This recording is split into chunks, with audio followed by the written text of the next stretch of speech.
Welcome back to the channel. Today is chicken processing day. Yes, very windy chicken processing day. Our birds are about 8 weeks old now and it is time for them to go. Unfortunately, it's always a bittersweet time, but they've reached the end of their lives. We have our kill cone set up at the deck, which is the same cone we used to strain our syrup through earlier this year. So we are going to be using a kill cone today to process our chickens, and then we do not actually have an electric plucker. So we are using our manual pluckers.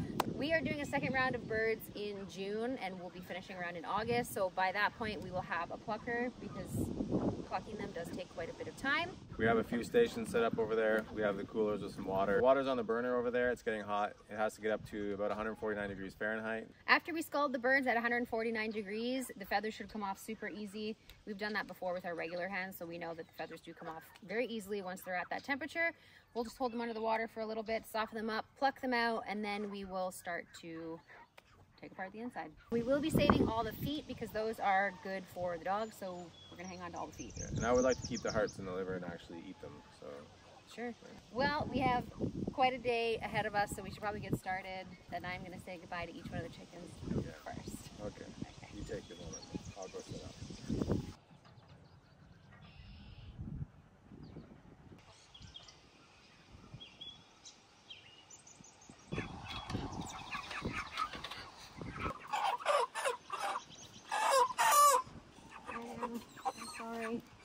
You do want to hold the bird kind of tight. We don't want its wings flapping around. It can show up as bruise marks on the meat. The meat's still fine, it just looks bruised from them slapping their bodies with their wings. So it's always good to have a good hold on it. We don't want to stress them out even more than they already are.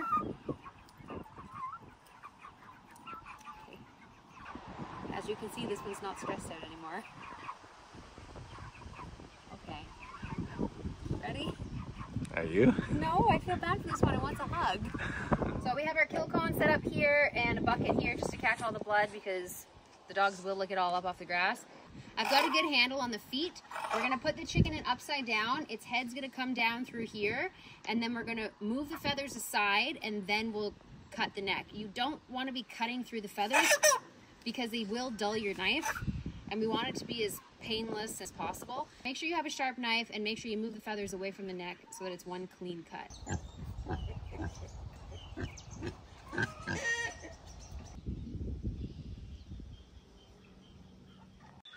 Plan B, Jeff had to use one of our sap buckets and make our own cone because these chickens' breasts are way too big to fit into the cone that we have.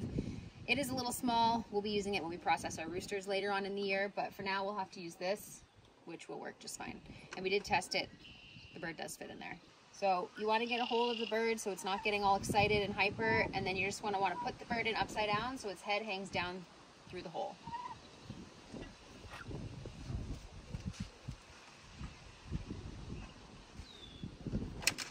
And when you process the chicken, you want to hang on to the feet. If you're not holding on to the feet, the bird can flop around and we don't want it flying out here and rolling all over the ground. We are not actually going to show the graphic part of this, but we'll bring you back to the next step and show you what to do next.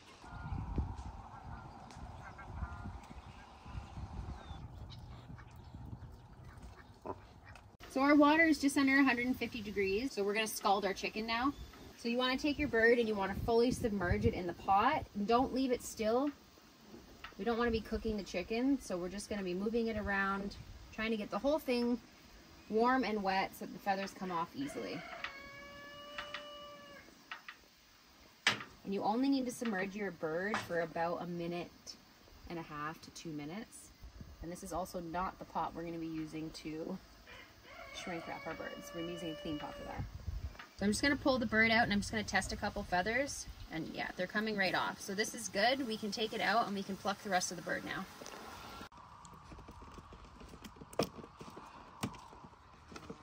If we had an electric plucker, we could throw this into that and this bird would be done in like 30 seconds. This is going to take me probably 5 minutes. And just to speed this along, I'm going to get Jeff to set the camera down and kind of put the hose on this a little bit to keep the bird wet so the feathers continue to come out easy. Once the bird dries up, the feathers are just going to start to dry to it and I'm not going to be able to get them off. Code.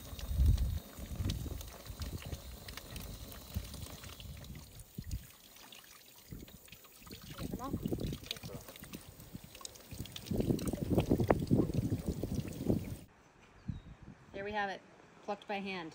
It does take a little bit longer, but that's all we have right now. I forgot to mention too, another way you can tell when your bird's ready to be taken out of the scalding water to start plucking is the skin will start to come off the feet, and we can see here the skin is peeling off the feet.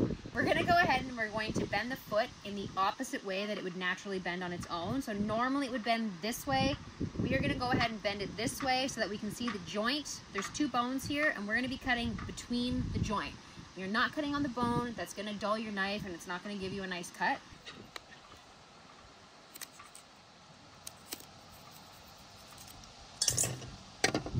And then next we're gonna go ahead and make an incision in this area above the vent.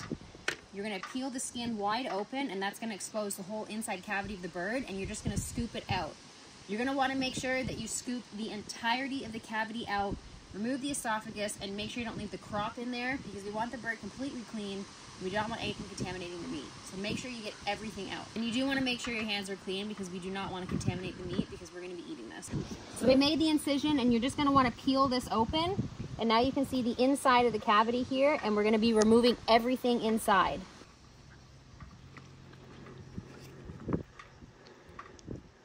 So I'm done processing this one. Jeff just sprayed it off with the hose. Now it is good, and we're going to put it in the cooler. We always leave the neck on. Some people do not. I like to leave the neck on because I will be using the carcass of every single one of these birds to make bone broth, and I like to use the neck. So we're done this one. We'll toss it into the cooler, and we'll get on with the rest.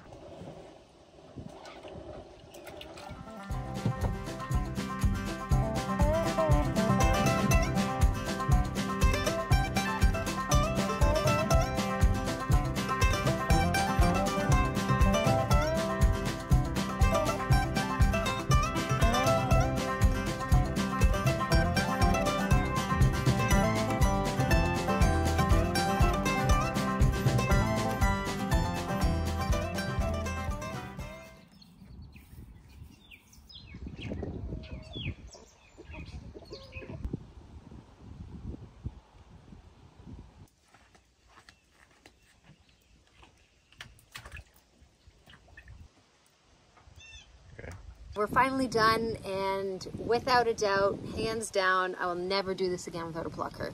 Not this many birds. No, it took forever. We Yeah. highly underestimated how long it was going to take to pluck all this by hand. So it was way longer than we thought, and as you said, never again, not without a machine. It just takes too long. There's too many little feathers everywhere, and it's different when we do it, you know, one rooster at a time, and oh, it's time to get rid of a couple of roosters. But doing that many birds with that many feathers by hand, no. Not a good time. But I will say that I did get very fast at cleaning out the insides by the last one. That you did. Very quick. So that's that. We're done processing them all. Now the next part is to put them in the bags and then put them in the hot water. But before that, we're going to clean up our mess and come back outside and hang out with the bugs. Yeah, the bugs are really bad right now, but we want to be clean when we are packaging up these birds. Yeah, for sure. Yeah. So we'll see you then.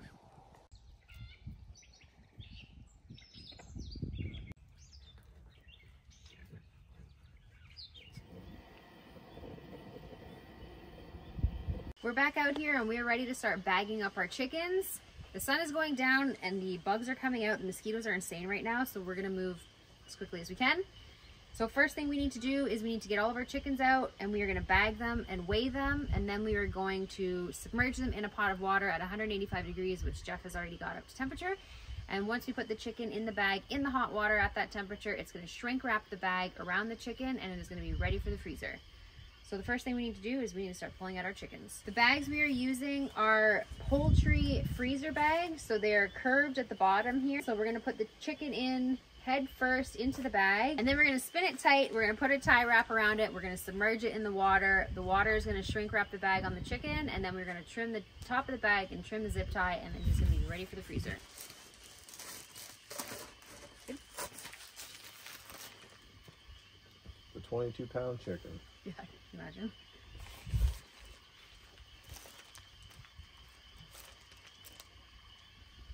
Hey, 6.8 pounds. That's very exciting. That's a good sized bird. 6.8 pounds. Nice. Okay.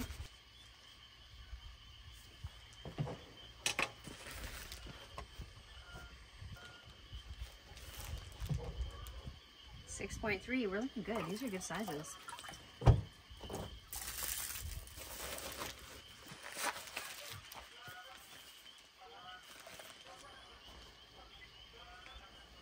6'7". Yes. These are really, I'm very impressed. This one's 4, this one's 6'2". That's a good guess. I'm gonna guess 6'5". Oh, we're way off. 5'10". 4'8". 4'8". 4'7". Dang it, 4'13". That's a big bird. I don't know. Oh, I don't know. That's pretty heavy. Okay, 6'10"? Yeah. 6'9". Okay. Dang it! 6'4". Oh. So we're done weighing our birds, and our heaviest bird came in at 6 pounds 8 ounces, which is amazing. And our smallest bird, I think, was 4'5". Oh, 4. 13. No, 4'4". It was 4'4". So here's our smallest bird, and here's our biggest bird, and there's actually significant size difference. Hey, look at it. Either way, we are very happy with how all these birds turned out, and we are going to start vacuum sealing the bags.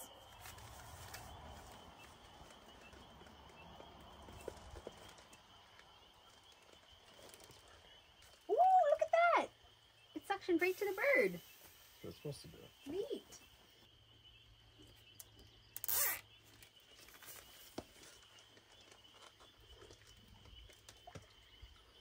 I love it. No, pull the straw out and then tighten it. So what we're doing here is we are putting a straw inside the bag, and then you spin it, tighten it up, put the zip tie on tight around the straw, and then we're submerging the chicken in the water for only about 5 seconds or so. When you pull it out, you wait about 10 seconds, 5 or 10 seconds, and it vacuum seals to the chicken, which it's doing now. Then you pull the straw out and then tighten it. Vacuum sealed chicken. It looks so nice. This is the last one.